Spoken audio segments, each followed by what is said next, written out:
What's up, YouTube? Been procrastinating recording this for a while now, but decided I was gonna do it. 9:49 p.m. Yeah, let's do it. These are the things that my attention has most gravitated towards in the past week. Um, so these are like that I've been putting in this canvas, and for me to kind of have a weekly checkpoint to review what I've been thinking and maybe explain a bit in more in my own words what these mean for me. Because of course, like I resonate with an idea or a concept, and I just kind of dump it and keep on doing what I'm doing. But this is kind of a time for me to explain it a bit more in depth. Kind of very short one for this week, mostly on. I just want to talk about this. Create something from nothing is kind of the most important theme, I think. There's like app stuff. I'm in the middle of like building an app and iterating an app, so these are just snippets on on that front. So like top spending markets, pretty interesting actually if you want to pause and see the ranking. How to market it. So for an app, you really want one viral format that is a video that clearly explains what your app does in a very concise and shareable manner, or that generates a lot of emotion and impact. And so once you find that format, your goal is to just replicate it over and over and over again. The algorithms do not get saturated by content that works, but kind of the key piece here is finding that format, which I'm in the middle of for my own app. um Always have a CTA in the video. Sorry, no CTA in the video, but have the CTA, so download app, in the comments. I think that's kind of the meta to play this game of content, or at least in organic content and not paid. Because if you're pushing a paid ad, the CTA is embedded in the ad. It says either download now or install now. It's right there. But if it's not, you want the content to be as least salesy as possible. And so that's why you just post the content and then even plant a comment that from another um, user says, "Oh, cool, what's the app?" And then you reply yourself there. It's kind of baity. It's kind of morally gray there, but this is kind of what works to throw in or to promote your app without seeming as a promotion, because people can spot that from a mile away. Or I guess you can reply yourself and put it in the comments. Anywho, probably very uninteresting stuff if you're not in this world. So, but because I am, it's yeah, some stuff that I've been gravitating towards. Yeah, so this one, this kind of main segment here, creating something from nothing, I think is um one of the most, if not the most pure act that any human being can do. I think there's a Latin phrase for it, which is like creatio ex nihilo. It's even so old and so prime that it has a Latin phrase to it. I think that's what it is, which is to create something from nothing. Nothing existed prior to that, and then the human being was able to create something out of nothing. It's just kind of hard to go on and say the same thing, but that really is, or at least what gives me energy. And whether if I'm doing it myself or I'm seeing other people in the process of doing it, or at least attempting to do it, just that, seeing it in people, I draw a lot of energy and inspiration from. Creating something from nothing is essentially the act of reproduction, of creating babies. There's no baby, and then thanks to you and a partner, then there's a baby. So it's the most primal thing ever. It's embedded in our DNA literally, and in our genes.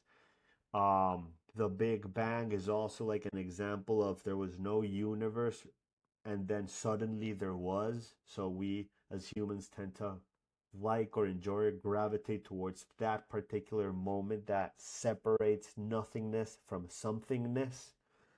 Um, or a piece of music or a work of art or a piece of writing. There was no blog post, there was no video, there was no app, there was no painting, there was no sculpture before, and then the artist or the creator created it. And I think that act in and of itself is pure. It's magical. It yeah, it gives me energy. Because the opposite of that, or if you're not doing that, then you are following orders or following instructions. Or even creating another thing that you could create as a dish. There was not that dish before or food before, and then there was, thanks to you, the chef, or a movie. Anywho, any of these things that require the act of creation, um, yeah, there's kind of extends to a lot of domains. But if you're not doing that, then somebody is telling you what to create. And actually, now that I think about it, somebody can tell you to create something, and you could create it from nothing. That's also valid. But I think one step deeper is you creating what you want to see in the world.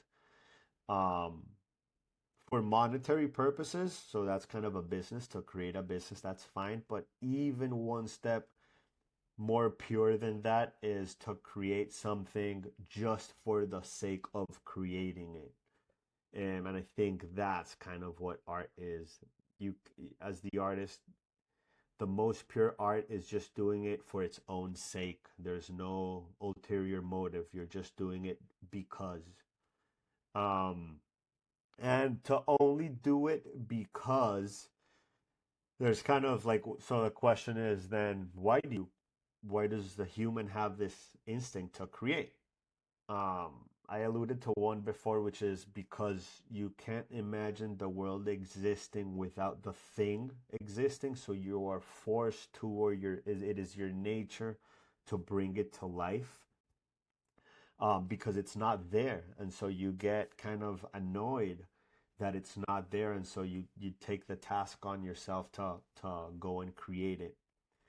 And that stems from, because if it's not for you, then nobody's going to create it in the way that you want to create it yourself. So I think that's, if that's the reason, then it's very pure, because there you have some intuition that this thing should exist, or if not, then you wouldn't create it. And to get to that point, you have to care. Um, because if not, you wouldn't create it. You have to care about the thing being created. And this image goes, or yeah, this caring is the coolest thing I've seen anyone do. To care about something, whatever it is, actually, whatever it is, it could be, yeah, it could be whatever. Just the fact of caring is it says a lot about the essence of the person. So that's why kind of any piece of art, or again, painting, movie, blog post, video, whatever, says a lot about the person, because that means that that's what they care about. And they can't help but create it. So usually if you follow like an artist or a person, the things that they create are in the same domain. So you could see through the works of art and what they care about. So yeah, I'm these days I'm only drawn into people that care about things. Um, for you to be interesting, you have to care. Caring means you have deep curiosity about the domain. If you're creating something, you probably know the history of that something. If you're into music, you probably have a lot of band references.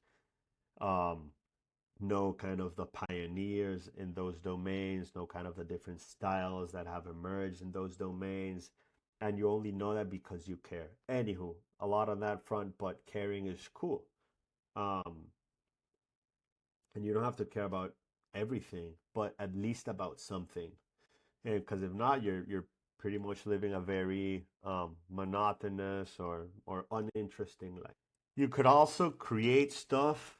Um, I don't know where this quote comes from. Should probably look it up. But this resonated with me, which is um, something is always born of excess. Great art was born of great terror, great loneliness, great inhibitions, instabilities, and it always balances them. I never thought about like creation in that way. A lot of creation comes from deep traumas, and it's kind of interesting to see this idea or to understand this idea that the only way to balance out that trauma is to create something to balance it out. So if you create it, if you have a lot of trauma or say a breakup, then you create a breakup song um, to kind of express yourself in that way and to kind of have that creation be a vehicle for those emotions that you possess inside you. So yeah, I guess that's another reason for you to create, to let go of those emotions and to fully embody them in the process. So yeah, I really like to ask this question when I meet people and get to know them. What do you care about? That just like cuts through all the noise and gets to the essence um of who you are. And to be honest, I think a lot of the time, as people, you don't know, or as a person, you don't know why you care about the things that you do. That's kind of the truth. You cared about them. If you care about them deeply, you probably can since you were a child. So your mom can probably tell you what you care about more than you, because you've been doing it since you're a kid and you've been playing with these ideas since you were a kid. You weren't intellectualizing them that much. You were just caring about them or drawn to them. So it's pretty cool or interesting the fact that even though you can care deeply about something, most likely it's most likely you don't know where the caring comes from. It's just kind of you're just like a vehicle for those ideas.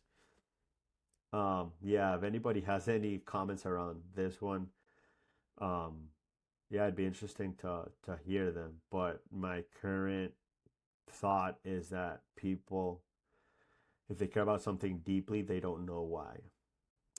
Yeah, caring and creating. Um, that's I've resonated with these ideas heavily recently. When I say recently, probably like since the past 3 or 4 years. So yeah, as you can see, collected a few thoughts on this note or on this. Attention, as is a recurring theme for me. Yeah, I really like this one. This is kind of probably the second most important piece in the canvas here, which is I'll just kind of read it and then I'll explain it. There's this creator, um, company creator, but more than that, anywho, a guy that creates for a living called Farza. By the way, if you're watching this, shout out. But he said in a video, I don't want the attention on me. He's talking about the context is he's talking about kind of how um he he created this thing and now he has to draw attention to this thing through kind of sharing it and sharing demos and kind of explaining what it does. And he's like, I don't want the attention on me, I want the attention on the things that I'm doing. That's why it doesn't exhaust me. The the if you watch the video, it has way more context, but the idea here that I take is that um I usually personally dislike like self promotion and don't like the idea of like posting about myself. I'm clearly doing it right now. But there's a shift here in this idea that Farza said, which is I'm just like the vehicle to transmit the ideas or the product or the creation over to the audience. Like I'm that intermediary. So like I'm not garnering attention for myself. I'm garnering attention for the thing that I want to showcase. So like I would cringe if the attention was on me rather than focusing the audience or the viewer's attentions on the actual piece, his product and his demo. I guess in my case right now, it's like these ideas that I've been resonating with because maybe me explaining them inspires you in some way, or you resonate with some things, or you kind of see things differently as I'm explaining these things. So like I don't mind showing my face and explaining these things despite kind of disliking it in some sort. But if I shift my thinking to be like, hey, the attention is not necessarily on me but on these ideas, then I feel way more comfortable because I'm just like the intermediary. So yeah, by the way, the word media, I guess this is a form of media, but the term media comes from the intermediation. Media comes from intermediation, probably like spell wrong here, but it's like the intermediation of like, say in news, if you're in news media, the media just intermediates the actual facts, what happens to the audience. In this case, I'm intermediating the ideas that I'm talking about to the audience. In his case, the product and the demo to the audience. So there's media has to exist for somebody to communicate the thing to the people viewing the thing. Hope that makes sense. It's 10 p.m. And yeah, it's basically this isn't the in the same vein. Like I'm not playing a game, or if you're doing it for the purest sense, if you're playing the media game for the purest sense, you're not playing it for you to be seen, but for the thing that you're showcasing to be seen. Epic mind shift, like mental framework here shift on like how to feel more comfortable when like showcasing and exposing stuff. It's not, the value's not on you, the value's on the thing.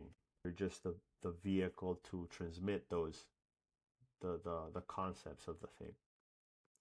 And like why would somebody want attention on themselves? That's horrible from like a sanity standpoint. You're like if that's your idea, then you're like cementing this sense of identity, cementing this sense of ego.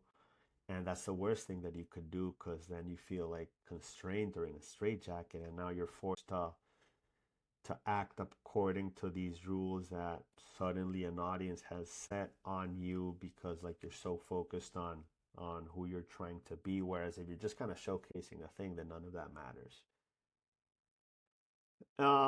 Lastly, before I let you go, miscellaneous.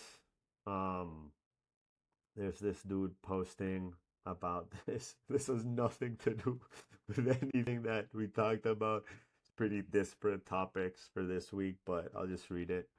That 100,000 watch, how thousand $100,000 watch serves better as a symbol that you gave everything you had and did what you said you were going to do versus trying to impress versus trying to look impressive to the girl at the bar. Do it for you. I guess it works for like status symbols. A status, in this case a watch, but like any status symbol, clothing, watches, cars, whatever.